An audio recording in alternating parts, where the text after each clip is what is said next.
of Persian pride.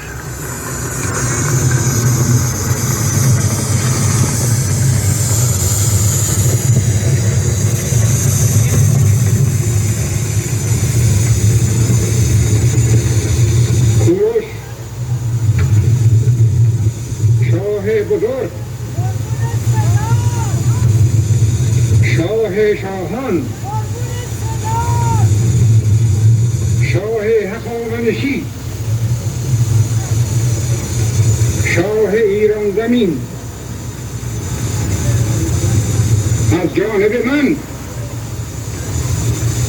شاهنشاه ایران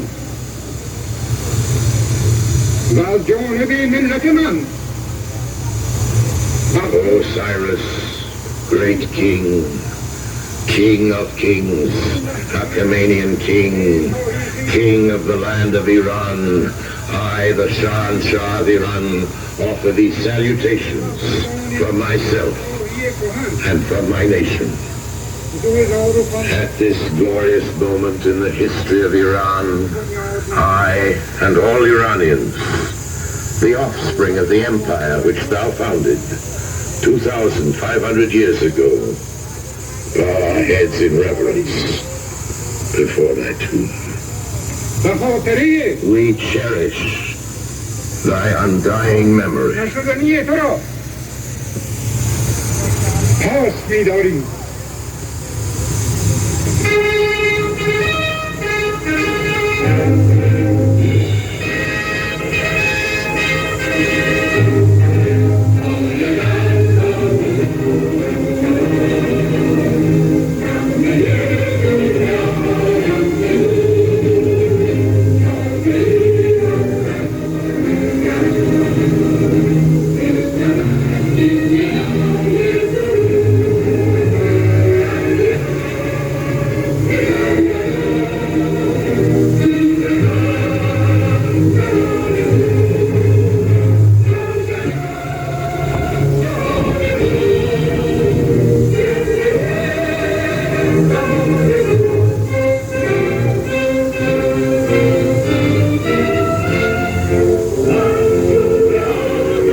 October 1971, 62 heads of state or their direct representatives converged on the airport of the fairy tale city of Shiraz, set in the desert beside the Persian Gulf.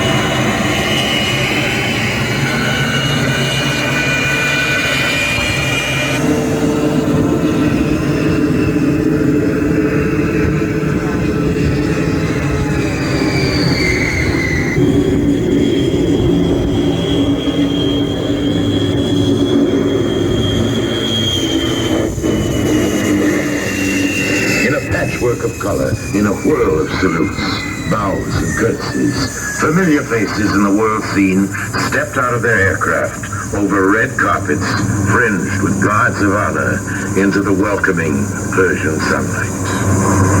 It was just like this. Too much was happening to pick out the detail. For all the arrivals, ceremony and protocol had to be carefully observed. None who were there saw it all. So began one of the most historic cultural gatherings the world has ever seen. The flags of the guest nations flew in salute as the VIPs flew in. This was no party of the year. It was the celebration of 25 centuries.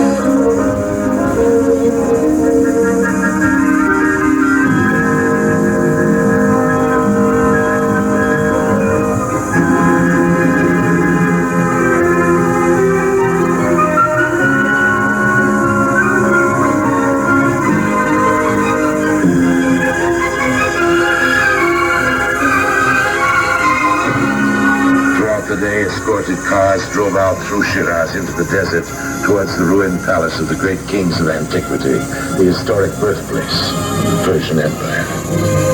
The guests were traveling to a reception without precedent, even in the days of Cyrus the Great.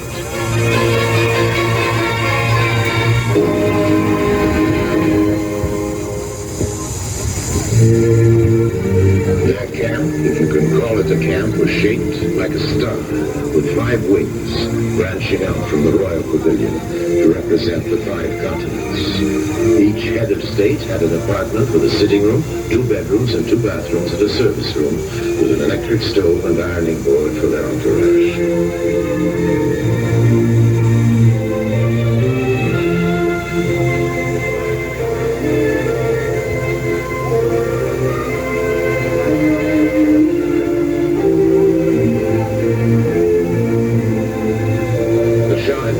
Supervised all the preparations. Inside of the ruins of the great palace of his predecessors, which had taken 187 years to build, the complex of new building was a major piece of construction, even for modern times. One day it was thought that it might become a super hotel for wealthy tourists.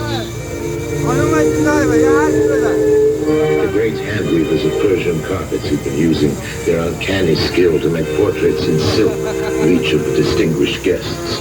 The portraits were to be hung in their sitting rooms. As the famous men and women matched their pictures with their presents, they were given an excited greeting. Persia was in gala mood.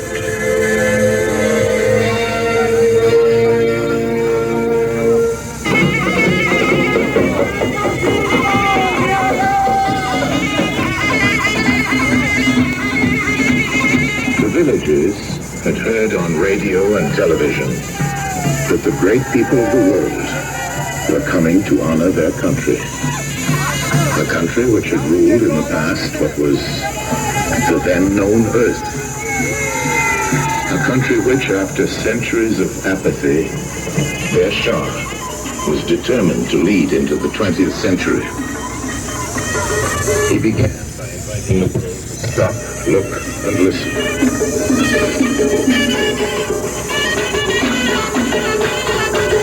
The modern world had half forgotten Persia's place on the map. The best beginning for the future was to sound the trumpets and recall the Persian people to the glories of their own past. What happened was assuredly unforgettable.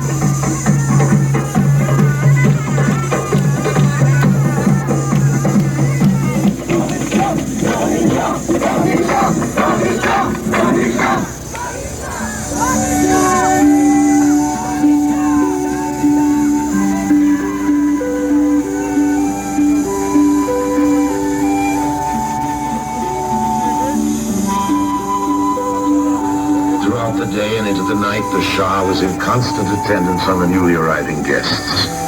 His hand, for 100 times, was stretched in welcome.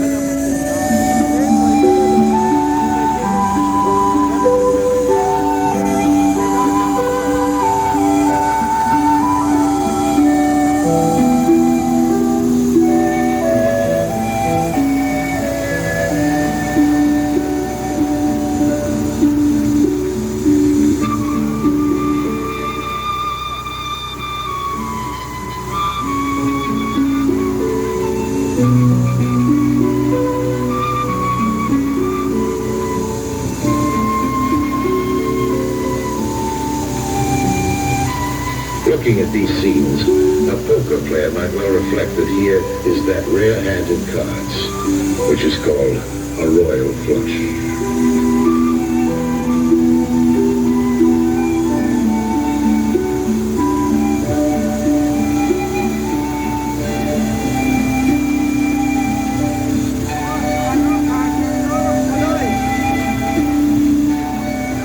Americans, whom we all recognize, had a unique opportunity for relaxed conversation.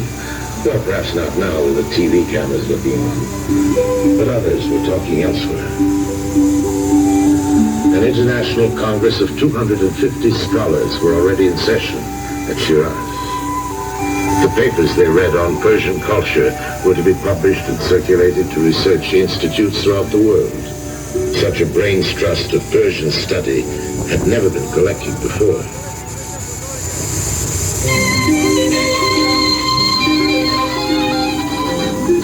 In Shiraz, where there is a garden appropriately named Garden of Paradise, the lights twinkled like diamonds, like the bubbles in a glass of champagne.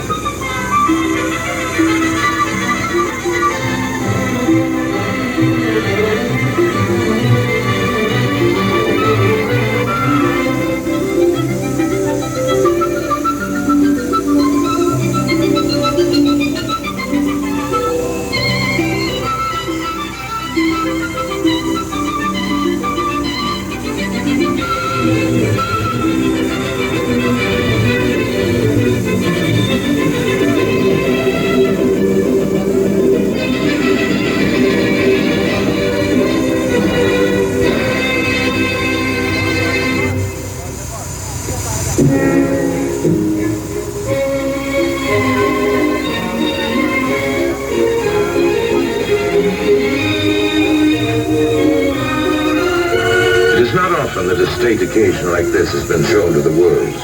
Not often, if ever, that so many leaders of state have been gathered together simply to honor an anniversary in the history of a civilization. In the state reception room of the Royal Pavilion in Persepolis moved people who influenced the destiny of mankind. The order of precedence, the etiquette of who sits where and who eats who at dinner, call for all the skills of diplomacy.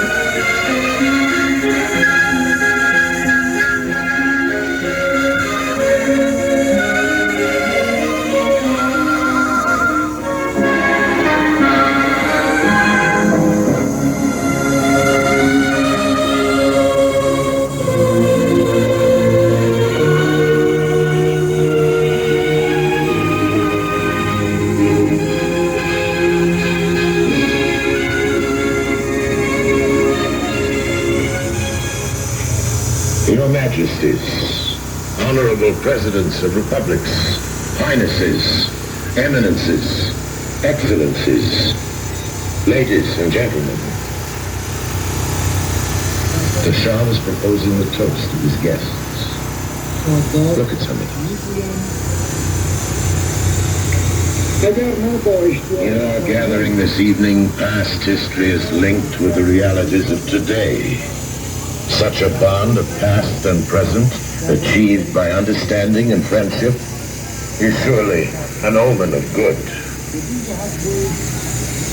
که موضوع این دعوت را شایسته آن می‌دانستیم که شما رنج این سفر را بر خود هموار کنید. On the following evening, the guests moved out into the star-spangled Persian night toward Persepolis, the ruined palace of Cyrus's successor, Darius, and his son Xerxes. Alexander the Great, the conqueror who reduced it to a shell, is said to have needed 10,000 mules and 6,000 camels to remove the treasures which were housed in the precincts. The climax for the royal guests was a sans lumière among the great stones where it all happened. From the tomb in the mountainside overlooking the palace where he ruled 500 years before Christ, the voice of Darius the Great speaks again. Open! Open the gates guarded by winged bulls with human heads.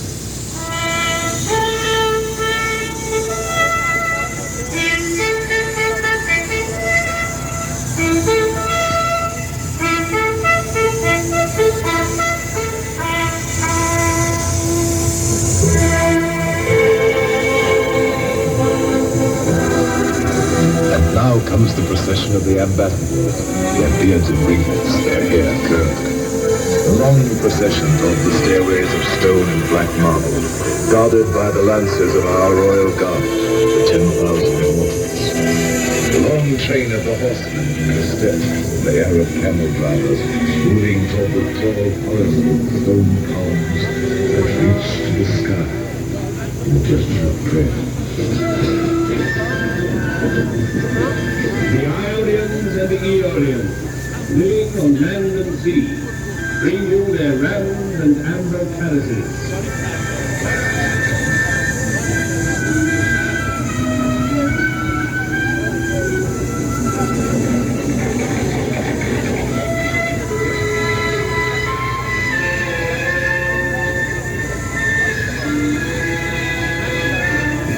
When I recounted Cyprus, the Greek colonies of Asia, I too left them all their liberties.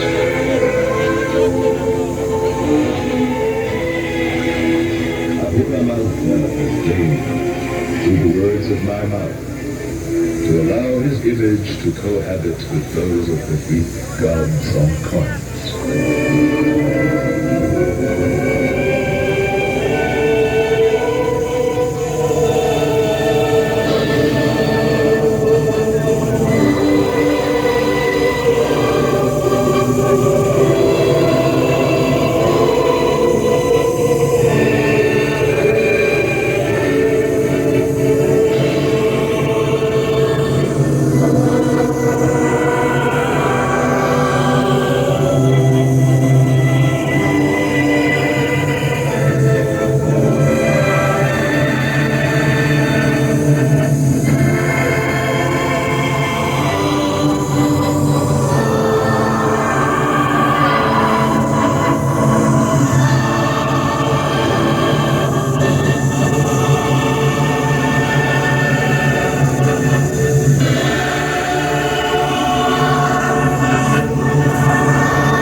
Persians invented the postal system, which relayed the horseman, bringing news from the distant outposts of empire. Today, in the company of his guests, in the long shadow. هفته آبان، روز کورش، زندگینامه و منشور و سخنان ایشان. روز هفتم آبان، 28 اکتبر، مصادف با بزرگداشت روز کورش بزرگ می باشد. مؤسس و نخستین پادشاه هخامنشیان است. در این روز دوستداران کورش به جهت زنده نگه داشتن یاد و نام این پادشاه بزرگ، منش ایشان در پاسارگاد در آرامگاه کورش جمع می شوند. از او سخنان گوهرباری در منشور کورش نیز به جا مانده است. به گزارش اینها کورش پادشاهی نیکمنش و صلح طلب بود. او کسی بود که در اوج قدرت معنای راستین حقوق بشر را به جهانیان نشان داد. او فردی بسیار عادل و محترم بود و همین موضوع موجب شد که نام کورش زبان زده همه ملت ها شود. حال ببینیم کورش کیست. کورش دوم بنیانگذار حکومت هخامنشیان در ایران است. هردون پدر علم تاریخ معتقد است که کورش اصل و نسبی شاهانه داشته و حاصل ازدواج کمبوجیه یکم و ماندانا بوده است. نام کورش در منابع مختلف به شکل‌های مختلف نوشته شده است. در سنگ‌نقش‌های هخامنشی به صورت کرد یا کورش ذکر شده است. در منابع ایرانی‌ها کورش و در اروپا به نام سایروس یا سیروس خوانده می‌شود.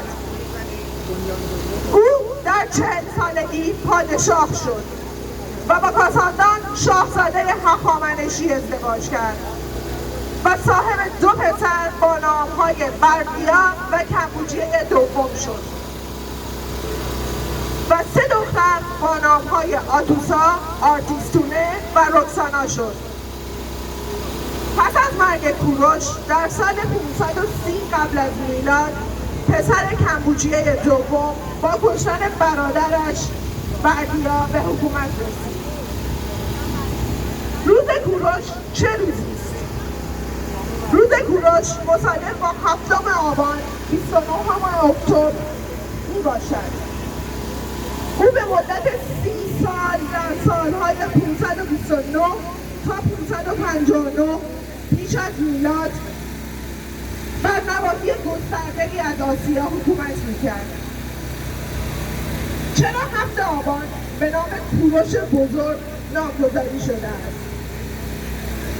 در تاریخ 7 آبان 539 قبل از میلاد کورش اولین پادشاه هخامنشی به شهر بابل می‌رود و یهودیانی که اسیر شده بودند را آزاد می‌کند. این روز زادروز کورش بزرگ نمی باشد.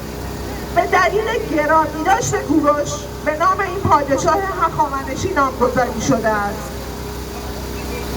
در چنین روزی مردم بابل گمان می‌کردند که با ورود کورش و سپاهیانش با کورش و با کشتار و غارت روبرو خواهند شد، اما با فرمان آزادی و برابری او مواجه شدند. این فرمان در سال 1971 از سوی سازمان ملل متحد به عنوان نخستین منشور آزادی در جهان شناخته شد. کورش هرگز کشورهای شکست خورده را وادار به تبعید نمی‌کرد. آنان می‌توانستند آزادانه فرمانروایی خود را انتخاب کنند.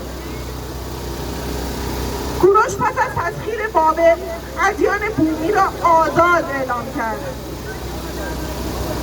و مردود بزرگترین خدای بابل را به رسمیت شناخت. او هیچ گروه انسانی را به بردگی نگرفت. منشور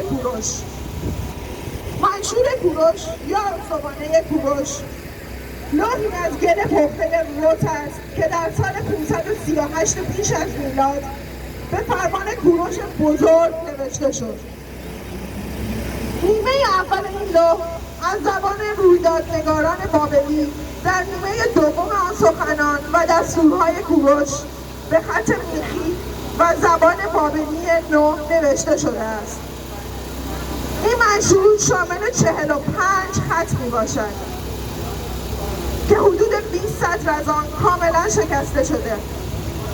متن این استوانه حاوی روایتی از فتح بابل توسط کورش است و با گفتاری از مردم که ایزد بابلی آغاز می شود. بزرگداشت روز کورش در 7 آبان ماه علاقه‌مندان به کورش و تاریخ و تمدن با شکوه ایران برای پاسداشت فرهنگ ایرانی به مقبره کورش در پاسارگاد می‌روند تا نام و یاد این پادشاه را گرامی بدارند. آرامگاه مؤسس سلسله هخامنشیان در فاصله 1 کیلومتری جنوب غربی پاسارگاد قرار دارد. قسمت‌های پایینی مقبره از سنگ‌هایی به شکل مربع بریده شده. بالای آرامگاه یک اتاق سنگی قرار دارد که دارای یک سقف و یک در میباشد. در داخل این اتاق یک تابوت طلایی قرار دارد که پیکر کورش در آن گذاشته شده است. این آرامگاه پس از خرابی‌های بسیار 2 بار در سالهای 1350 و 1380 تا 1387 شمسی بازسازی شد. این مرمت توسط علی سامی رئیس وقت مؤسسه باستانشناسی تخت جمشید انجام شد. جاوید شاه، جاوید شاه، جاوید شاه، جاوید الان کورش فخر ایران زمین،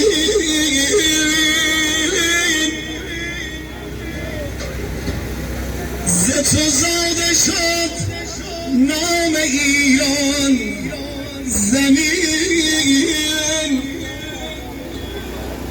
توی مایه لطف یزدان پاک، به ایران که دارد وجود به خاک. ز تو هر ستمکاری ویرانه شد، ز نامت به عالم شگفتانه شد. ز فر وجود تو ای مرد پاک، درفش ستم بر جهان چاک چاک. من بیش از این تا به وصف تو نیست، ز نام تو خوشتر بگو